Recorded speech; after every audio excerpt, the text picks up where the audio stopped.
இன்னைக்கு ஏர்டெல் ஜியோ எல்லா கம்பெனியும் ரேட் ஏற்றிருக்காங்க. அதை பற்றி தெரியுமா உங்களுக்கு விஷயம்?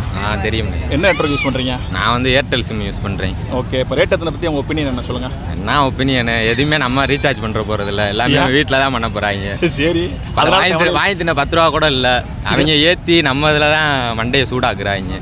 Okay okay. அது எங்கே காலேஜ் போனாலும் டவர் கிடைக்க மாட்டேங்குது. எந்த கம்பெனி? ஏன்னா ஜியோவும் கிடைக்க மாட்டேங்குது, ஏர்டெலும் கிடைக்க மாட்டேங்குது. அதென்ன காலேஜுக்குள்ள மட்டும் கட் பண்ணிட்டாங்களோ? டவர் மழைல பிள்ளைங்க படிக்கணும் கட் பண்ணிருப்பாங்க. எந்த college? Latha Madhavan. Right, okay. அதான் பிள்ளைங்க படிக்கணும் சொல்லி கட் பண்ணிருப்பாங்க. பிள்ளைங்க படிக்கலாம் எங்கேயுமே கிடைக்க மாட்டேங்குது. டவர் கிடைச்சா கூட எவ்வளோ எத்தனாலும் கட்டிட்டு போயிடலாம். ஓகே, டவரே கிடைக்க மாட்டேங்குது, கட்டி என்ன பிரச்சனை ஆக போகுது?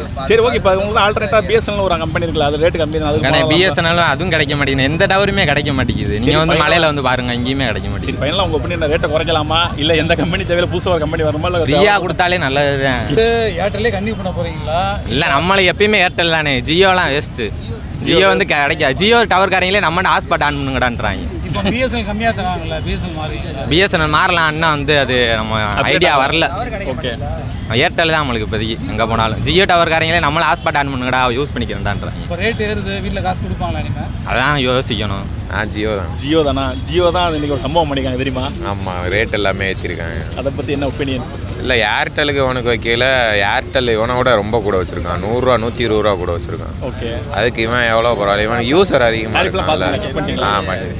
50 ரூபா 60 ரூபா எக்ஸ்ட்ரா ஏற்றிருக்கான். ஓகே, அதனால் இப்போ இதில் வந்து ஏர்டெல் எப்படின்னா, இப்போ நீங்கள் 3 மாதம் யூஸ் பண்ணலன்னா அவன் தூக்கி போட்டுருவான்ல. இப்போ இவன் வந்து இவனுக்கு அதிக யூஸர் இருக்கான். இவன் ரேட்டை ஏற்றினா மட்டும்தான் யூஸரை குறைக்க முடியும். Okay okay okay. இப்போ அதனால தான் நானே இப்போ பிஎஸ்என்எல் மாறலான்னு தான் இருக்கேன். அப்படியா? சூப்பர். ஏன்னா இவங்க ரேட்டை ஏற்றிக்கிட்டே போகிறானுங்க, ஏன் ரீசார்ஜ் பண்ணுறது? கொரோனா டைம் மட்டும் நிப்பாட்டி வச்சிருந்தாங்க, ஃபுல்லாக வருஷம் ஏற்றிட்டு 30% போயிட்டே தான் இருக்குது. இப்போ கொடுக்கையில ஃப்ரீயாக கொடுத்தானுங்க, எல்லோரும் வாங்கினோன்னே இப்போ எல்லாம் கஸ்டமர் எல்லாருமே ஏறினோன்னே இப்போ அவன் பாட்டுக்கு ரேட் ஏற்றுறான். இந்த அப்போ அவன் கல்யாணம் வருது, அதுக்கு நம்மகிட்ட மொய் கேட்குறான். எல்லாருமே அதான் சொல்கிறீங்க. அதுதான், அதான் ரீசனாக இருக்குமோ? இல்லை, அப்படின்னு இல்லை, இவன்கிட்ட யூஸர் அதிகமாக இருக்குது. இவனுக்கு எப்படி அதை கண்ட்ரோல் பண்ணுறதுன்னு தெரியல. ஸோ எப்படி இப்போ ரெடியூஸ் பண்ணணும் கஸ்டமரை? ஸோ அதனால் அவன் இந்த மாதிரி ஏதாவது பிளான் கொடுத்தா தான் உண்டு. ரேட் ஏற்றுனா ஒவ்வொரு கஸ்டமர் மாறி போவாங்க. போயிட்டு இப்போ பிஎஸ்என்எல் அடுத்து இந்த 4G கொண்டு வந்திருக்கான், அவன் அப்படியே அதுக்கு மாறி போவாங்க. அவங்க 5G கூடிய சீக்கிரம் கொண்டு வந்துருவாங்க. இப்போ தான் 4G கொண்டு வந்திருக்கான், அவன் கொண்டு வர இன்னும் 2 வருஷம் ஆகும் 5G. சரி, ஓகே. இப்போ எல்லாம் 5G வச்சிருந்தாலும் 5G ஸ்பீட் எடுக்குதா? எல்லாம் ஏர்டெலோ இல்லை, எல்லாருக்கும் சும்மா இதுதான் எடுக்கு. அங்கே நானும் வச்சிருக்கேன், ஏர்டெலோ வச்சிருக்கேன், ஜியோ வச்சிருக்கேன். அது எங்கே 5G ஸ்பீடு வருது? இல்லை, அவனுங்க அதில் ஒன்று என்ன வைக்கிறானுங்கன்னா 2GB மேலே போட்டால் தான் 5G அன்லிமிட்டட் உங்களுக்கு, இல்லைன்னா 5G லிமிட்டட் தான் அப்படிங்கிறாங்க. 2G பிளானுக்கு மேலே போட்டால் தான் 5G அன்லிமிட்டட், இல்லைன்னா லிமிட். ஏர்டெல்காக தான் அதுவும் கொடுக்குறது இல்லை, ஜியோக்காரனால இப்படி கொடுக்குறாங்க. அன்லிமிட்டட் கிடையாது போல 5G. ஆமாம், அது ஒரு இப்போ கொடுக்குறப்ப முன்னாடி 5G அன்லிமிட்டட் அப்படின்ட்டு இப்போ எல்லோரும் 5G ஃபோன் வாங்கிட்டாங்கன்னா இதையும் க்ளோஸ் பண்ணிடுவானுங்க. க்ளோஸ் பண்ணிவிட்டு அப்புறம் திரும்பி எல்லாம் ரீசார்ஜ் தான் பண்ணுவோம். இதுக்கு என்ன தான் சொல்யூஷன் பண்ணீங்களா? இதுக்கு என்ன சொல்யூஷன்? எல்லோரும் பிஎஸ்என்எல் கவர்மெண்ட் இதுக்கு மாறி போனால் அவ்வளோதான், அதுதான் சொல்யூஷன். பிஎஸ்என்எல்ல வந்துட்டு அந்த ஸ்பீடு, அதுக்கப்புறம் அந்த டவரில் நல்லா இருக்கா? இல்லை, டவர் இப்போ எல்லோரும் யூஸ் பண்ண அவனும் இன்க்ரீஸ் பண்ணிடுவான். இப்போ இவனுக்கு மார்ஜின் குறைஞ்சிருச்சுன்னா இப்போ அவனு ரேட்டை குறைக்க பார்ப்பான். குறைக்க பார்த்தானா எல்லோரும் பிஎஸ்என்எல் பக்கம் போகிறாங்க, நம்ம கொஞ்சம் இது பண்ணணும் அப்படின்னு சொல்லிட்டு இவனுங்க ரேட்டை குறைக்க பார்க்கலாம். குறைப்பாங்களா என்னன்னு தெரியல. கவர்மெண்ட் வந்து ஃபேவரபுளாக இருக்குமா? பிஎஸ்என்எல் ஃபேவரபுளாக இருக்குமா? இருக்கலாம். ஆனால் இவனுங்க வந்து அந்த ஜியோ வந்து அவன் கவர்மெண்ட்டுக்கு அவன் நிறையா சப்போர்ட் பண்ணுறதுனால அவனுக்கு தான் சப்போர்ட் பண்ணுறானே தவிர பிஎஸ்என்எல் அவனுக்கு டெவலப் பண்ண மாட்டேங்கிறானுங்க. அதுக்கே தான் அவனுக்கு ஜியோ அவன் வளரட்டும், ஏர்டெல் வளரட்டும் அப்படின்னு சொல்லிட்டு பிஎஸ்என்எல் அவனுக்கு ஒன்றுமே பண்ணவே மாட்டேங்கிறாங்க. அப்படி பிஎஸ்என்எல் நார்மலாக தான் இருக்குது. இப்போ தான் 4G கொண்டு வந்திருக்காங்க. ஸோ அதை டெவலப் பண்ணலாம். அவங்ககிட்டயே போய் நிற்கிறதுக்கு இப்போ இவங்ககிட்ட பிஎஸ்என்எல் போகிறேன் அப்படின்ட்டீங்க.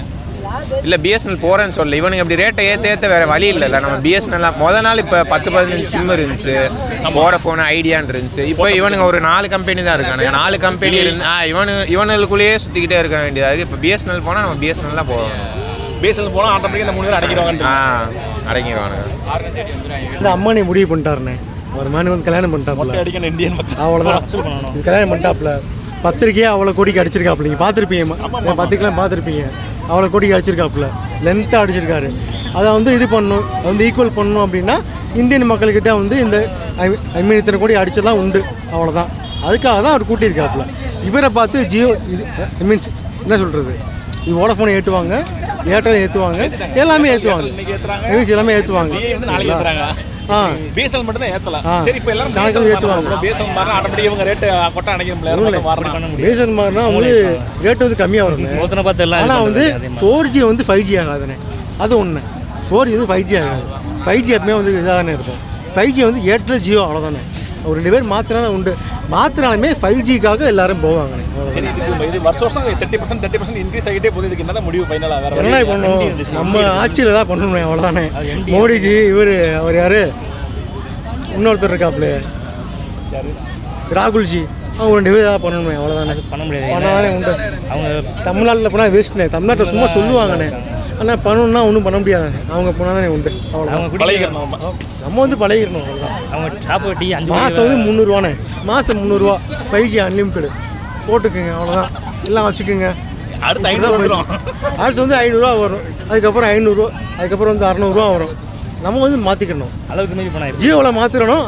அந்த அளவுக்கு நம்ம வந்து மாற்றிக்கணும். இது காரணம் வந்து இந்திய அரசியல் தான் அவ்வளோதானே.